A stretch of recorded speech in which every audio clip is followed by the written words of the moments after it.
Hello, everybody. Welcome to Mobile App Daily Interview Series. Joining me today is Adrienne Tan, co founder and chief executive officer at Brainmates, co founder at Product Women, co founder at Leading the Product, and board member at Association of Product Professionals.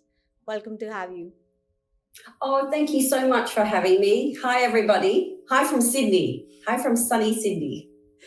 So, Adrienne, before we get into any of my questions, could you briefly introduce yourself to our audience and tell us a little bit about your professional journey as well as how has it been from the very inception to now? Sure. I started my professional career actually in education. I was a researcher. I really enjoyed speaking to people, understanding their problems, and learning more about them, really. That led me into product management. I used to work for a large telecommunications company in Australia called Telstra, and moved on to create products for a company called Austar. The products I initially created were dial-up internet services, broadband services, and broadcast TV services. So it's a wide range of products. Absolutely loved working in product.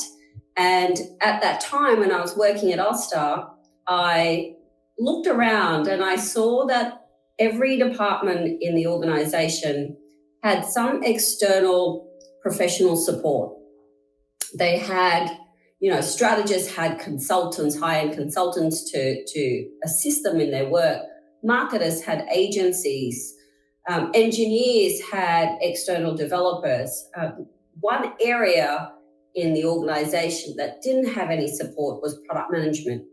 Now, that was in the 2000s. So it was a fledgling time for product management in any case. Not many people knew or understood about product management. It was always likened to project management. And I thought there's an opportunity here to start my own business, because I had crazy ideas about starting business, and find, offer a place or offer a range of services for product managers who needed support. And so Brainmates was born in 2004, just over 18 and a half years ago. So, could you tell me a little bit about Brainmates and how that inception story has led you to where it is now? Yeah, so Brainmates, initially early on, it was offering on-tap product management services.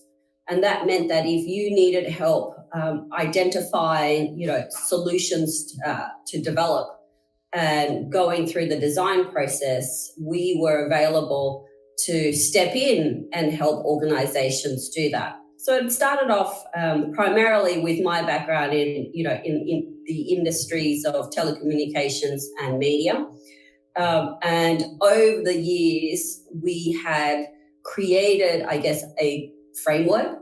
How should we as product people think about, what ideas to pursue? How do we validate those ideas? How do we turn those ideas into workable solutions that essentially we can launch in market and over time grow and scale? And so with this framework, we broaden our scope, our target market segments, moving, not away, but certainly including other industries. So at Brainmates, we consult for a whole bunch of different industries. They're so diverse. This framework is so usable and practical. It offers a way of thinking about good product management. And so we are able to consult in industries such as mining, construction, software as a service, healthcare, not-for-profit, e-commerce, you name it. We have worked in a whole bunch of different industries. And so we go into organizations and we do several things. We either help them build their product or we help them develop capability in the organization to build product. That means we go in and help structure product teams. We define roles and responsibilities.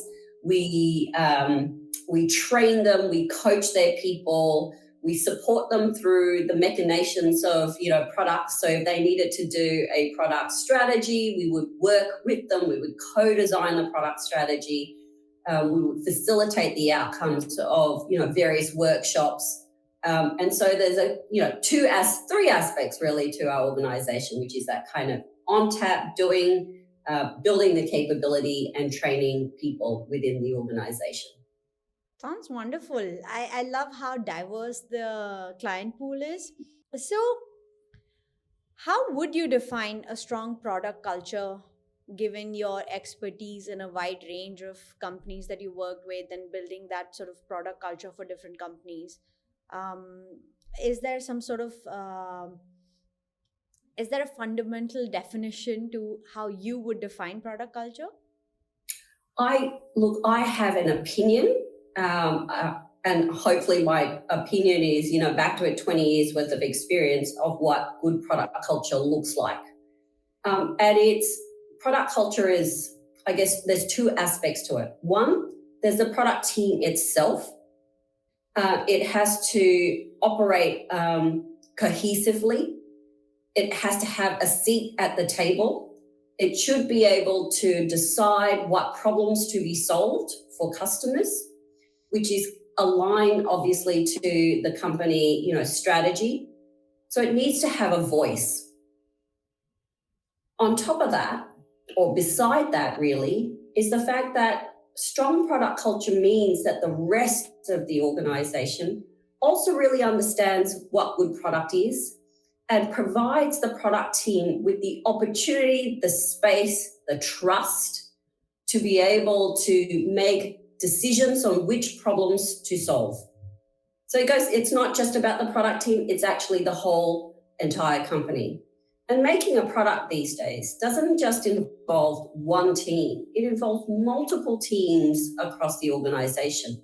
And we should, as multiple teams get together, we should know how to interact with each other. We should know which activities we should be doing to support one another. So a good product culture is not only having a great product team, but it's also having a business that thinks like a product manager. So, working with different product managers in different industries, have you identified any similarities that they all share in terms of great product leaders that have that X factor that you would be able to pinpoint? You'd be surprised, as we work across diverse industries, some of the underlying kind of problems that each of these industries share are the same. And really, some of the problems that we experience is all around the human factors. So great product leaders know how to engage their organization, know how to align various teams. It's a very hard job aligning different teams. A great product leader knows how to tell a cohesive, consistent story that brings people along the journey. And so some of the same, so as you look across the different industries, you'll see that these are the common problems that we face. We sometimes don't do that well enough, and that becomes a problem. What exactly is it that the product managers that are perhaps not excelling at their profile are doing wrong? I won't say that they're doing wrong, because wrong is such a harsh word. I say that there's opportunity to improve, and what happens for product people is that we're so focused on the doing of the activity. So, for example, we're focused on creating a product roadmap, and we put a lot of effort and attention in creating that product roadmap. And it does take, a whole bunch of people and research to create a great roadmap.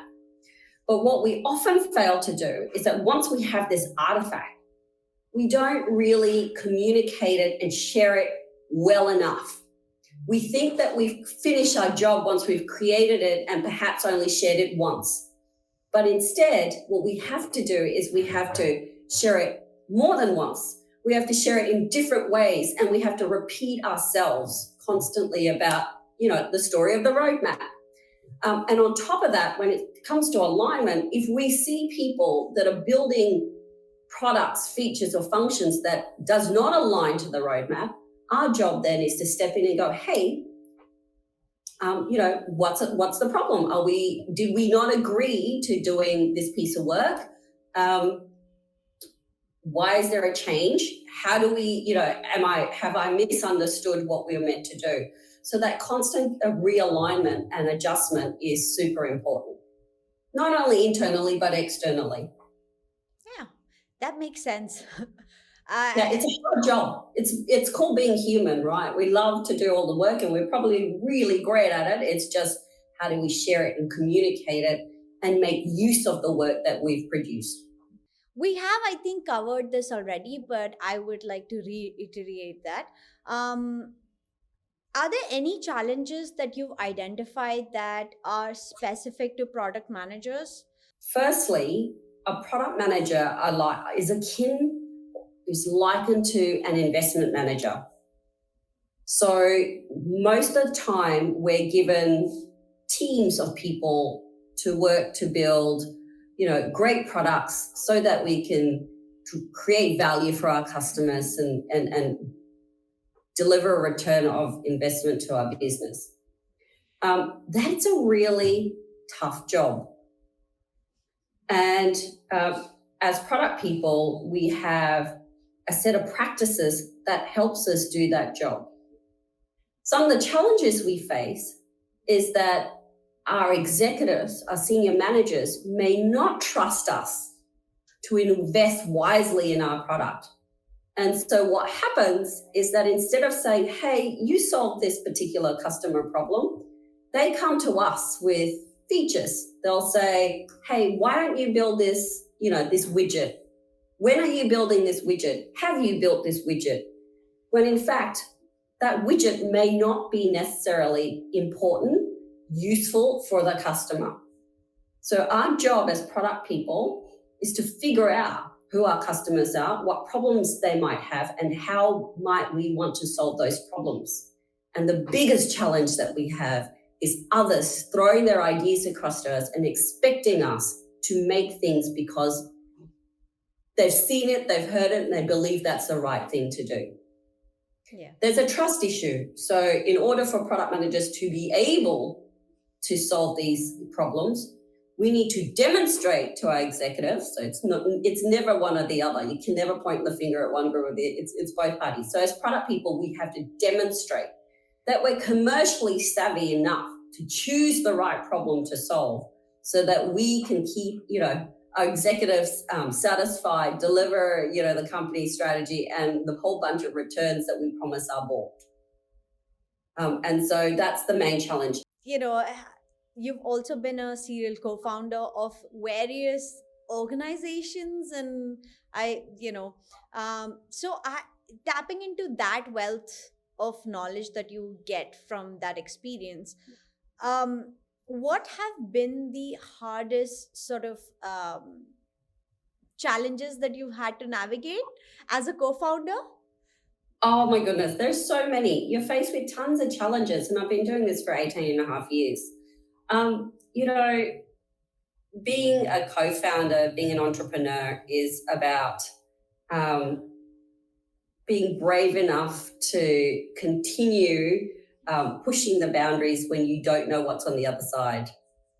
And it's having enough belief in yourself that even though, because I've failed many, many times, and it's painful, but knowing that even if you failed, that there are different ways to relaunch, to create a different business, to create a different product, and having that confidence in yourself to be able to continue doing that.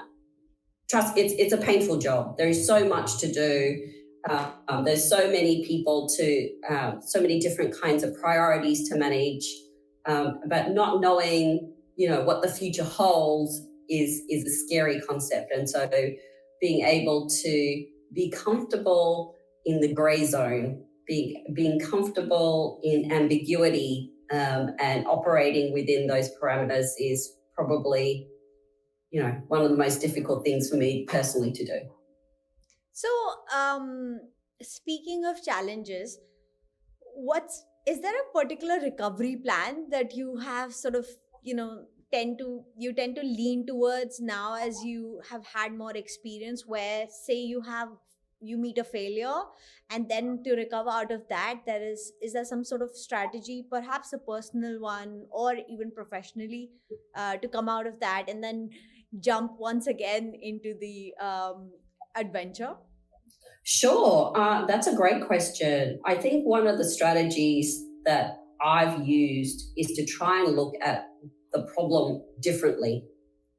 When I first failed at, like, I think it was 2013, Brainmates had a massive failure point. Like, there was no sales coming in. There was, we had to make most of our consultants redundant. We had to walk away from our office, and we had to start to work back home. It was like COVID, but not quite.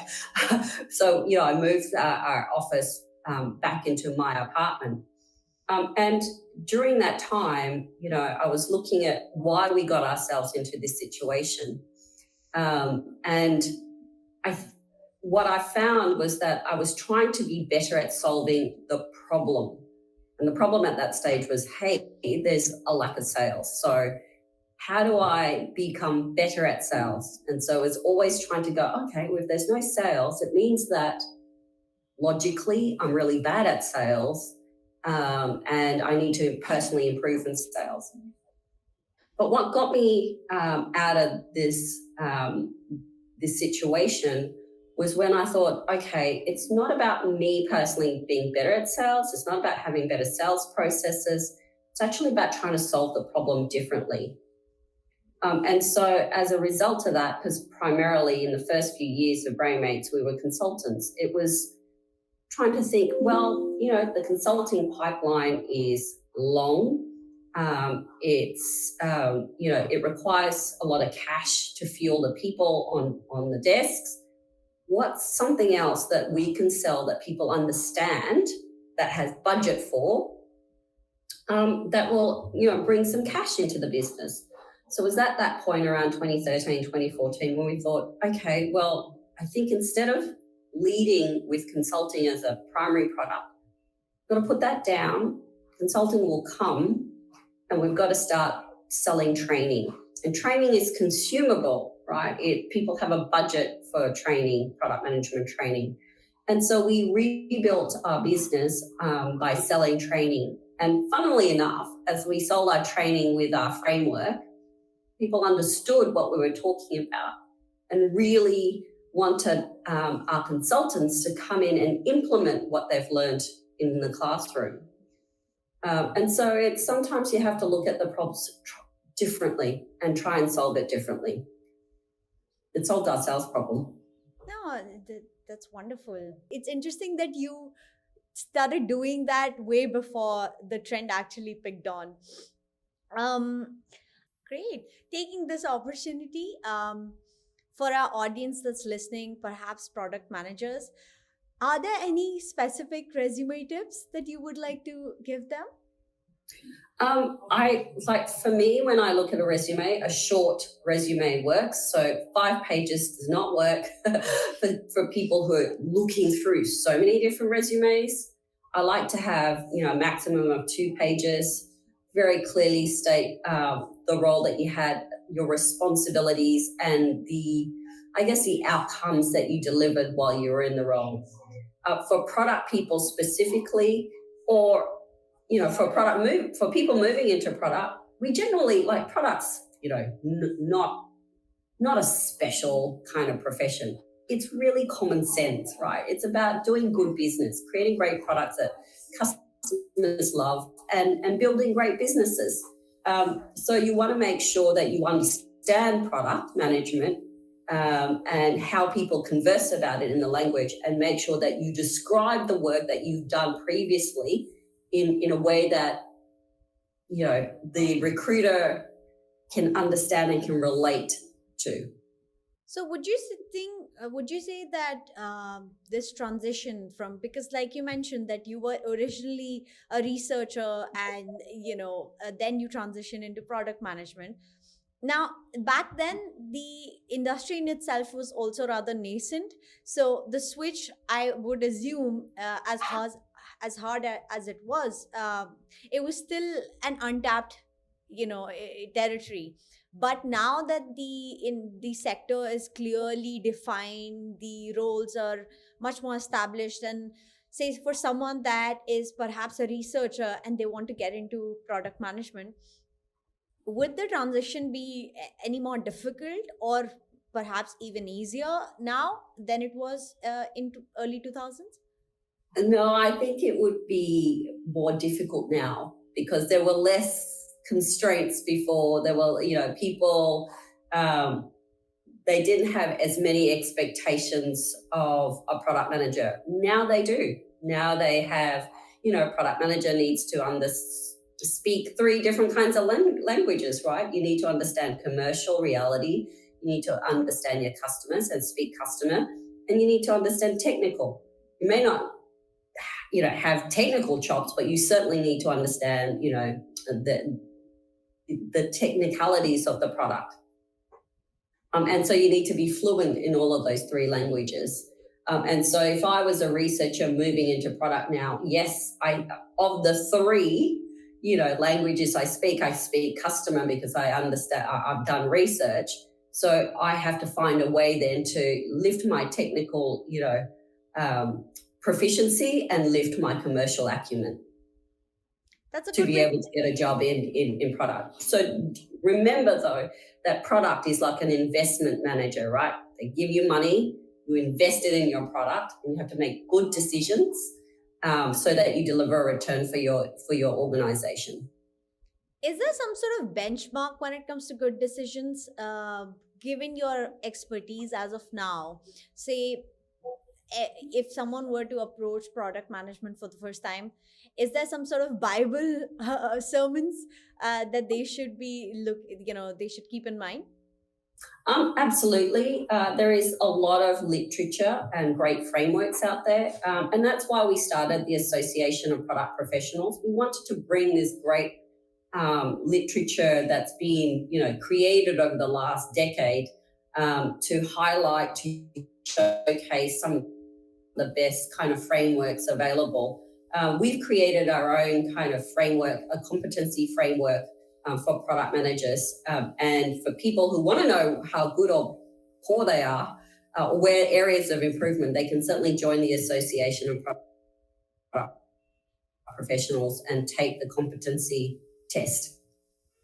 That's wonderful. So there's lots, but there are some fundamental principles that cannot be violated in product. And the first one is that if you don't understand who your customers are, you don't understand their problems, do not invest in building solutions for the sake of it. That's why products fail, because we never do enough research. We don't understand the opportunity. We don't understand the size. We don't understand the pain that customers have to put up with and how much they're willing to pay for that pain to be resolved. That's why products fail, because we get enamored with the things that we're building. Yeah, so research is the key, I think the message.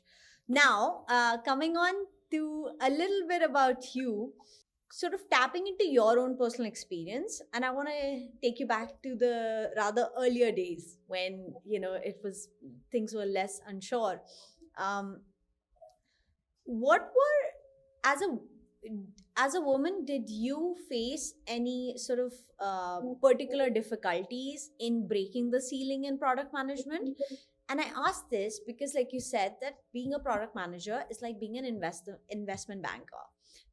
You need a certain level of authority and command in taking the charge of the product and getting your message across, and making sure that the team, a certain level of command that you have to have over the team.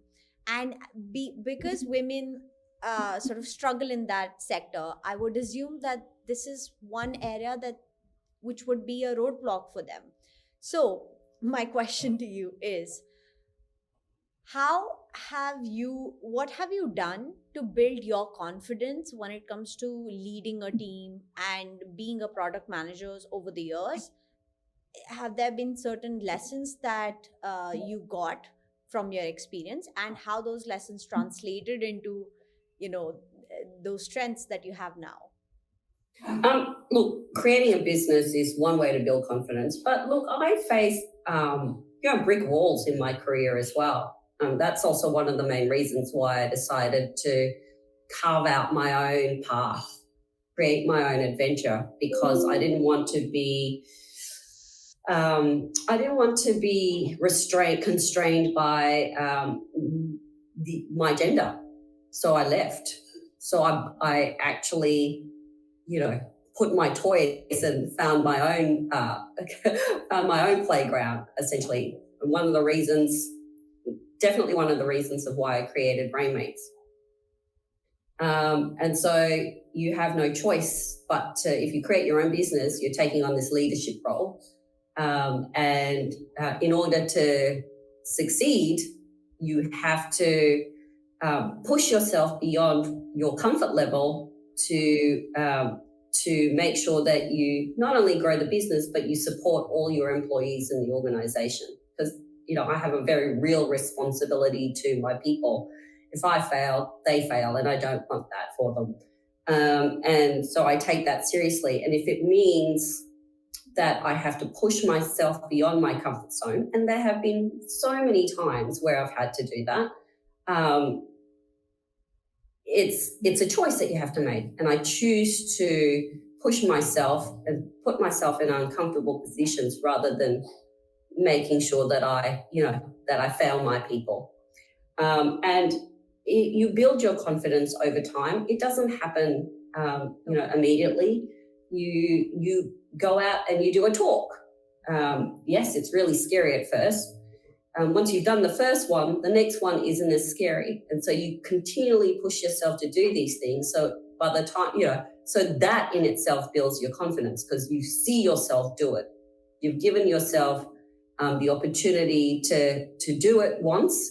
And as you progress, your confidence will grow. And I think you should also surround yourself with your supporters. I have a bunch of advisors, and when you're feeling vulnerable, it's always good to have that conversation with them to make sure that they can see your vulnerabilities and can guide you. I mean, I had an advisor. I used to hate sales. I used to hate getting on the phone and speaking to people and telling them about our business. And one of the blockers for me hating sales is because I didn't want people to dislike me. Because I was like, oh my God, what if they hate me? Then my whole world will blow up. But having advisors tell you, well, that's so ridiculous, that's silly, nobody can dislike you, and really, if they did, does it really matter? It's just having those people to really put some reality check into what goes on in our own heads. That starts to build your confidence too. So having the right people around you to help you, to give you that guidance.